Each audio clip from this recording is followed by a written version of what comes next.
This is Derek Taylor, your teacher for HISD 140. Apologize for the lateness of this video. I was a little busy this weekend, didn't get to the stuff as fast as I wanted to.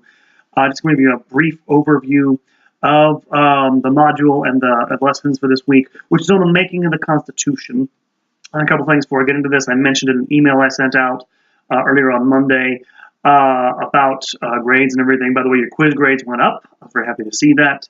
Some of you emailed with the individual questions about quiz answers. Keep doing that. If you have any questions about this stuff, I'll try to get back to you as soon as I can. I've been, I think, a little bit late in responding to a couple of you lately. If I haven't already, I'll get back to you today, I promise. For the most part, things went really well last week in terms of discussion. I think 352, my other section of the class, your quiz grades, the overall class average is up to 84%. So good job on that, you guys. Both of you are over 80% total, so did a great job. One other thing I'll mention at the end of this video, I'll have another video up as soon as I can about the midterms specifically, what I want on the essay. One of you had emailed me about having possibly a model to follow, and I'll give you an idea what you specifically should be doing, as much something that you can look at, hopefully, sooner rather than later. I'll have to work on that and see. But definitely a video just describing in a little detail what to do.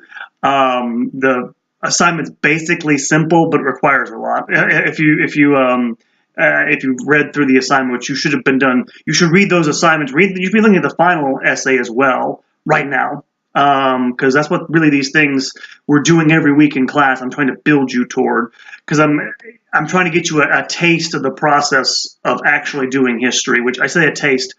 Some of these things you do as an historian, they take years to develop as habits. I don't expect you guys to do this great or do it really well in one semester. Let me be clear about that. And if I've been a little nitpicky, especially with the discussions at first, it's to get you, I use the term trained or habituated to what I want you to do. So don't take it too personally. But most of you guys have kept up with it, done a good job. That's great. Keep trying. Those of you who have stuck with it are getting better pretty much across the board.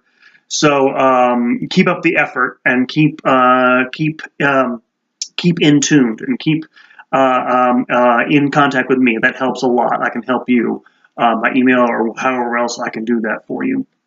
So that's what we're doing going forward. For the lesson for this week, I wanted to actually give you a few minutes on this.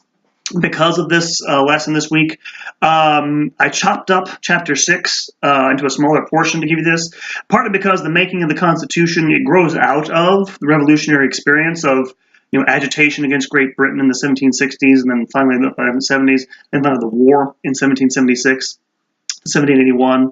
But it's a separate process in my mind, and there's some interesting things about it. So I wanted to give you a little bit more background, stuff that's not in your textbook. This is not going to be, by the way, you don't have to, again, the videos are optional, but I thought maybe give you a little more background on this. Because especially in the readings, you get the last part of the chapter, the sort of narrative about what happens. The United States goes from the Articles of Confederation. It has a constitution by 1781, ratified, by the end of the war. It has actually sent it to 1778, I should say, in place. And so how do we get a second one, which is the one we more or less have now? And that's what we're going to talk about. But a couple of things about that and that process. The readings, yes, and the primary sources, secondary sources, and major problems. They're pretty good for the most part. They're about the things that lead up to it, the actual Constitution. They give you one little document, I was surprised, from the French Revolution, which is, I hate to say it, it's the wrong one. I say wrong one in the sense that I give you, if you don't know anything about the French Revolution, during their revolution, they actually remake the entire calendar and put a revolutionary calendar in place, which is kind of neat. And gives you an idea of what revolutionaries, when they make a revolution, they want to change the whole world, how to change time itself, change the calendar, stuff like that. That's kind of neat. I wish they had included their Declaration of Rights of Man of Citizen, which is sort of their version of the Declaration of Independence. It's very fascinating. Or even the first Republican constitutions they create would have given you, I think, a much better comparison. But that stuff's in there as well. And, of course, the American Revolution becomes a model for that across different times and places. But to the Constitution itself, the Constitution of 1787, just to set the background for this, your textbook doesn't talk about this. It does to a certain degree, it reflects this. But one of the things you should note is that, and you get this usually in school, in high school. Well, the Articles of Confederation didn't work. It was a weak form of government. People were unhappy with it. We didn't have the same, there was not a national currency. This was a big problem for people. There was a lot of agitation against it, and that's why we had to have this Constitutional Convention in 1786 in Philadelphia, or 1787, and write a new constitution. And that's not quite accurate. I hate to be one of these college professors that tells you everything you learned in high school was wrong. Not everything you learned in school is wrong. It's just there's a little more to it than this. And one of the things you should note is that for the most part, people were happy with the Articles of Confederation. What was the Articles of Confederation? It's basically what it sounds like. Instead of having one single national government, to use 18th century terms for this, a consolidated government, which has, one central government, which is clearly superior to all the sort of local governments across the country, you have a confederation of independent states, where there's basically a Congress in which each state has an equal vote. And that's how you decide things to that Congress. There's no executive in this scheme of government, as you'll see. You read through it's in the back of your textbook, by the way, the Articles of Confederation. You should look at it. It's very brief and easy to read. At least I think it's in your textbook. You can find it online if you can't find it there, but it should be in the appendix. There's no national judiciary, and everything's decided by vote, basically. And so every state gets an equal vote. This sounded good to people, by the way, before the war and during the war. Remember, that's what, you didn't get this in a lot of detail in your textbook, that's what the colonies had told the British government that they wanted when they were complaining about, hey, no representation without no taxation without representation. So you can't tax us without our representatives, having a vote. So in this Continental Congress, under the Articles of Confederation, you had that. Your state would represent you. Hey, if you want national taxes, vote for it or against it. And that was the argument almost all the American colonists were arguing against. What the British were doing was saying, no, you can't treat us like we're subordinate to the central government in Great Britain. We're a confederation of states. We should have co-equal rights with the Kingdom of Great Britain, just like Scotland does, just like Ireland does within your parliament. And the British said, no, there's one central government which has authority over everything else, what they call a consolidated government. And the colonists rejected this. They fight the war. They win. So, and I should mention, by the way, we have evidence. People were happy, actually, in the early 1780s by the time things begin to recover from the war. In 1786, the Secretary of the Continental Congress, Charles Thomson, wrote to Thomas Jefferson and said, quote, there is not upon the face of the earth a body of people more happy or rising into consequence with more rapid stride than the inhabitants of the United States of America. Population is increasing. New houses are building. New lands clearing. New settlements farming. And new manufacturers establishing with a rapidity beyond conception, unquote. The point of all this, by the way, is that most people were actually kind of happy with this arrangement. And outside of a handful of people. So how did we get this Constitution if everybody was more or less happy? And things were, by the way, economically speaking, improving after the war. And by the way, a rising population means people are having more kids. People tend to have more kids when they think things are getting better. So that definitely means people thought things were getting better. So why the Constitution of 1787? Well, there were problems. And there were problems particularly at a national level. If you saw things in more nationalistic terms, and this is what's going to happen, there's a group of people you might call a nationalist faction among the elite of the various states who thought they needed to have a stronger central government. This includes the people who make the Constitution, our founding fathers, right? And they're mostly made of people like Thomas Jefferson, James Madison, Alexander Hamilton. Jefferson and Hamilton are foundational for the future of the Republic. And they're concerned about several things. One of the things they're concerned about, both Southern planters, plantation owners, slave owners, but also Northern merchants, is they're afraid they won't be able to get American goods into European markets. They're afraid that Well, the British have, by the way, after the war, closed off their markets to American goods. They said, okay, you want out? Screw you. But they were afraid the French would do this. The French hadn't been as accepting of American goods. They didn't want the competition. And so what they wanted was a national economic policy to sort of, if you like, retaliate against those European countries to force them to take our goods. So they wanted a more national economic policy than was possible under the Articles of Confederation.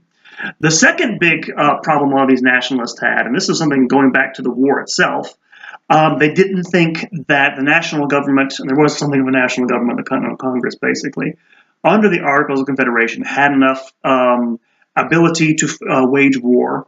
And this is important because, again, you usually hear about you can't tax very easily under the Articles of Confederation. You had to have things done by unanimous vote. So if you want to raise taxes, you had to have every single state sign off on it, which means they never raise taxes because nobody wants that.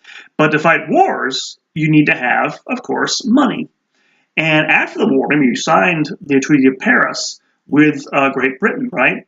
And Great Britain had, of course, forts along, the western boundaries of what was then the United States. Well, for several years afterwards, they refused to evacuate. And the United States simply didn't have a military presence that could force them out. Plus, of course, you had American shipping, merchant ships being, raided, eventually, having their sailors impressed. Again, this will happen later on during the Napoleonic Wars in Europe by the French, the British, but also by pirates in the Mediterranean. This is the Barbary pirates. If you know the history of the Marine Corps, this is where this goes back to. People aren't respecting our sovereignty, and therefore we need a centralized government to provide funds so we can provide a military presence to force people to do that. And so they're having these problems. You also have problems in the minds of people like Madison at a state level. All of a sudden you have, after the war, and John Adams mentions this, John Adams actually spends the bulk of the Revolutionary War in Europe as an ambassador, as a diplomat. When he comes back in the 1780s to the United States, he's horrified by what he sees politically in the States. He sees, all these quote-unquote new men. What do you mean by new men? John Adams, a lot of these other people who made the revolution came from, the best colonial families. And politics had been, for the most part, limited to that prior to the revolution. Well, the revolution, of course, throws open the gates to anybody to get, not anybody, but white, landholders, men, of course. You can't be women and be in politics back then. It opens it up to people down the social scale who are, in the minds of Adams and Madison and people like this, they're not terribly concerned with what they call the common good. They're only concerned about, their local interests or, the interests of their constituents, which, of course, is mostly what democracy is about. So, in other words, you have people like Madison and Jefferson thinking, oh, maybe that democracy idea wasn't such a good idea. Maybe appealing to the people needs to be reined back in a little bit. And so and to give you an example of what we mean by this, why is that a bad thing? Madison noted after the war that since the end of the Revolution, there have been more laws passed in Virginia since the end of the Revolution, like 5 years basically, than had ever been passed in the entire history of the colony and then the state. That is to say, they're passing laws at an enormous rate, right? Which means they're probably not well-made laws. And so he was concerned about these sorts of things. And so what happens, of course, is you have a call go out in 1787 by people like Madison's the big driver behind a lot of this, to try to remedy some of these national problems and to kind of, curb the excesses of democracy, basically, while still making some concessions to it. You'll see that in one of your essays, the secondary essay you'll read for this week. And so these problems lead them to... and by the way, I'll come to this in a second about the Philadelphia Convention. Historians in the past, some historians have tended to try to paint this as a maneuver by rich people to take over the Republic and things like this. And that's probably too bold a statement. There's some partial truth to it. I mean, it's mostly, again, big interests like southern planters and northern merchants are what basically drive this. So there's definitely something to that. But in 1787, you have a call for a convention to amend the Articles of Confederation, not to make a new constitution, but to amend the existing one. Which, by the way, if you read through the Articles of Confederation, you can only amend the Constitution or change it with the say-so of the states, which of course they completely ignore in the Constitutional Convention of 1787. Mainly because essentially Madison and his fellows knew that if you actually called for that openly, a new constitution, it probably wouldn't have gone down well. It didn't. It was almost kind of a near-run thing anyway. They invited delegates from all the states to come into this convention in Philadelphia in 1787. They invited 70 people. Only 55 showed up. Why? Because you had small states like Rhode Island, which didn't even send delegates, who were afraid that they would lose out in this new dispensation. Remember, every state gets an equal vote under the Articles of Confederation. What the people of, Virginia, New York, big population center wanted was more power for their interests and therefore for their states. So these smaller states were like, the hell with this, we're not even going to go for this.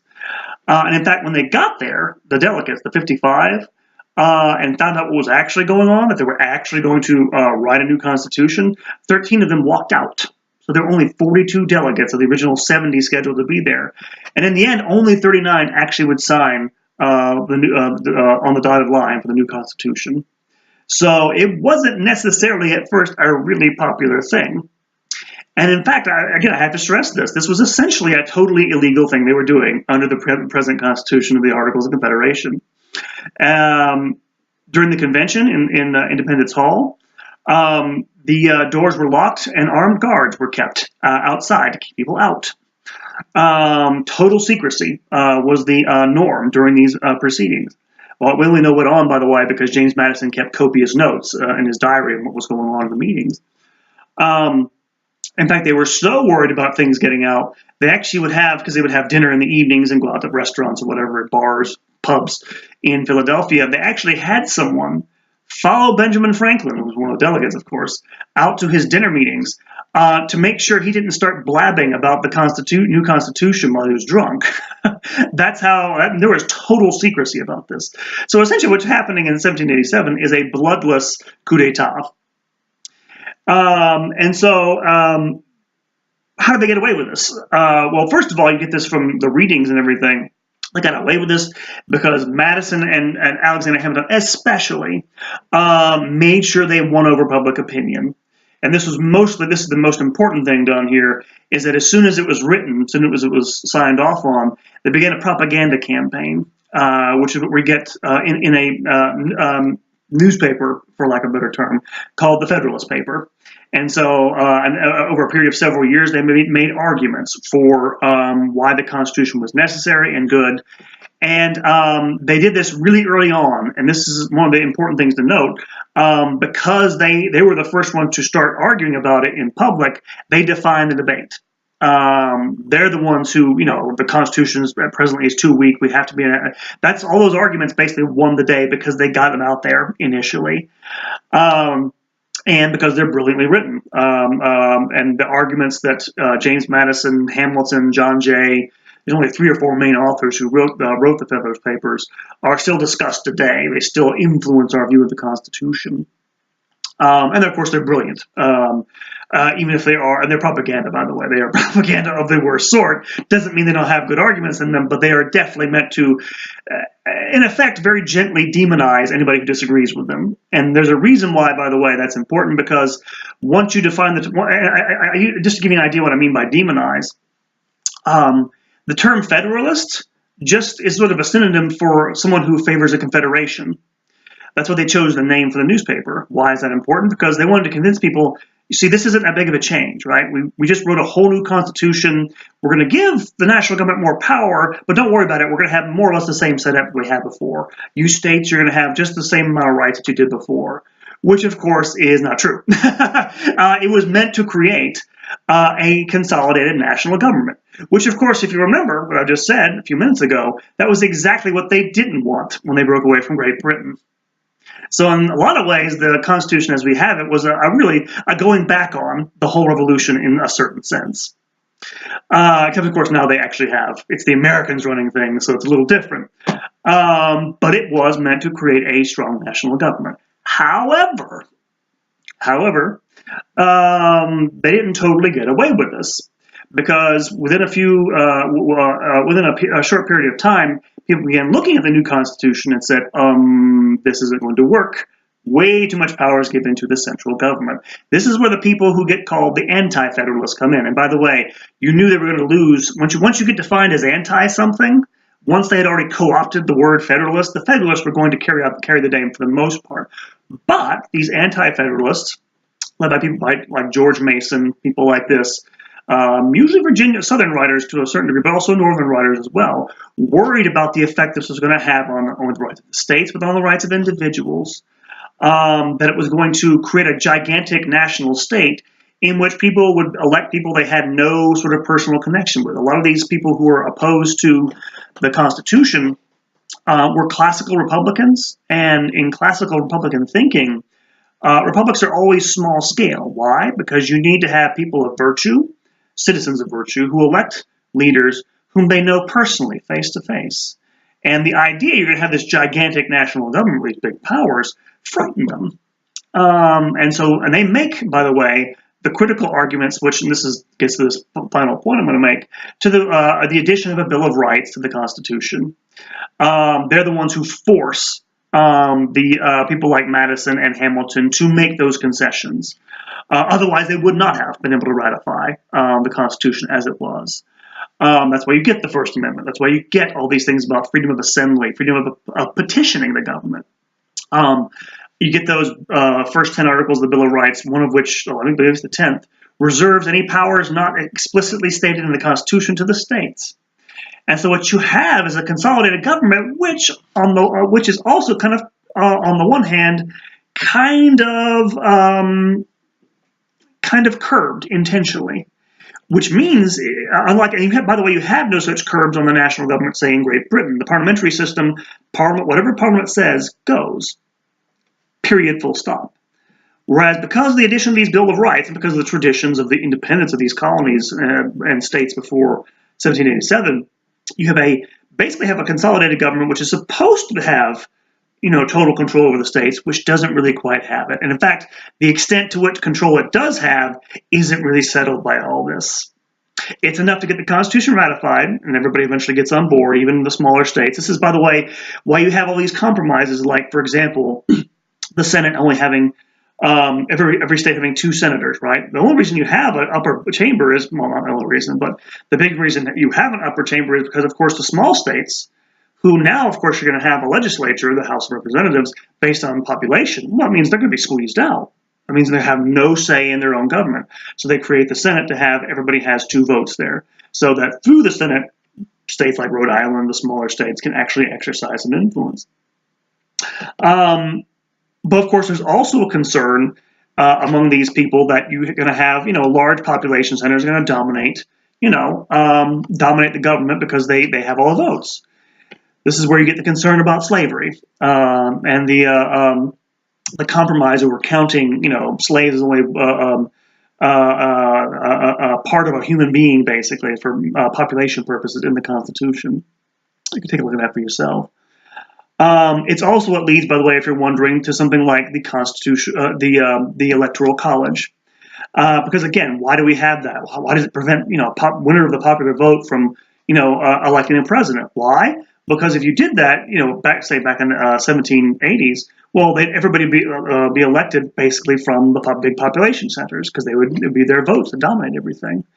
That's why it's there, to prevent large population centers from dictating people, for example, in rural areas where there are less population. So they have some sway and influence over votes, which is what happened, by the way, if you remember the last election, why Donald Trump won, even though he didn't get and he won, by the way, fairly handily in the Electoral College, is that he won enough areas in rural areas, but also in Midwestern, industrial states and everything, and enough in some of the high population centers to pull it off. Which, again, if you're a big supporter of Hillary Clinton, that's really unjust, that's terrible in a sense, but in a sense, of course, it's there to protect groups who are demographically small, to give groups who are demographically small some sort of say in the government. These are the types of issues they're hashing out when they're trying to get this Constitution passed. It's very much a compromise document, the Constitution of 1787. It's not created according to a set of ideals and then sort of, transcribed into a document the way it's not pure theory turned into practice, let's put it that way. As you read some of the Federalist Papers, Madison and Hamilton had definite theories about government. They don't all get what they want. It's very much a sort of practical document, the Constitution, which by the way, is very difficult to amend. And of course, it'll be subject, and this will work this out in the course of the Republic, and we're still living with this. A lot of times, the implications are worked out not by legislative amendment, but of course by the courts. One last thing about the Constitution before I let you go. The Constitution was ratified by special state conventions, which, by the way, you read this in your textbook a little bit, this precedent for this comes from state constitution making. I should mention this, all the states had their own constitutions before the national one was finished, I think even before the Articles of Confederation. I can't recall off the top of my head. But this idea of a special convention outside the normal means of government to ratify a constitution came from Massachusetts. Why do I mention this? Because, of course, the Constitution, as it gets accepted, as it becomes a legal document binding on everybody, is ratified by special conventions. Why do I mention this?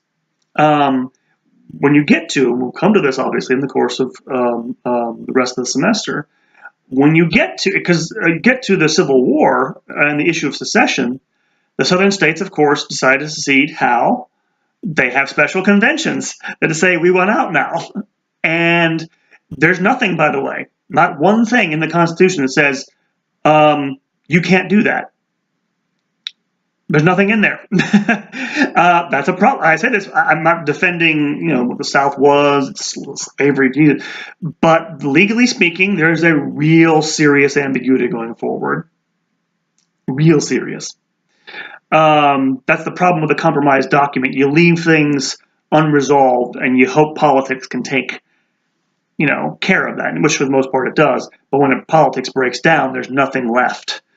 Unfortunately, but extra legal measures to take.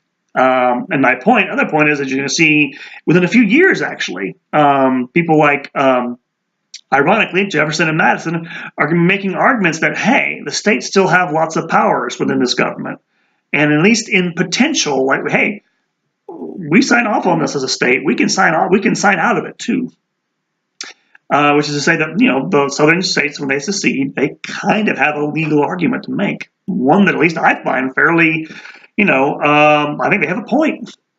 But that's what happens in politics. Not everything gets resolved. And that's what this document is, very much don't get me wrong, I'm not trying to denigrate the making of the Constitution or anything like that. It's an amazing, interesting document of this day, obviously. But it's very much a compromise and leaves a lot of things unsaid, to say the least. And I haven't even mentioned slavery here, which is the other big elephant in the room, which it doesn't talk about for the most part. And so that's what you guys need to be looking at this week. I apologize again for the lateness of this video. Again, I'll have something up hopefully by the end of the week, maybe the end of the weekend, maybe a busy weekend for me, so we'll see. Concerning the midterm, get started on it now. Try and start thinking about those issues of identity and stuff like that. And obviously, as always, email me your questions. Hopefully, I can get back to you sooner than I have in the last couple of days. And God bless you. Have a good week.